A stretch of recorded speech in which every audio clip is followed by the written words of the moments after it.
বলেছিলাম হুসাইন সমস্ত শরীর থেকে রক্ত ঝরে ঝরে দুর্বল হয়ে যায়, পানির পিপাসিত ক্লান্ত হইয়া গুড়ার থেকে নেমে যায়, পুরাত নদীর পুনার কিনারে যাইয়া একটু পানি হাতে নেয় খাওয়ার জন্য, হাতে নেয় পানি হয়ে যায় রক্ত।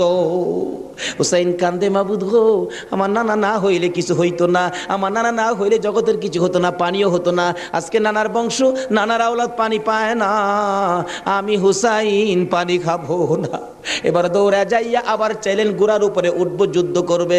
হুসাইন গুড়ার উপরে উঠতে চায়, শরীর দুর্বল, গুড়ার উপরে উঠতে পারে না, বারবার চেষ্টা করে উঠতে পারে না।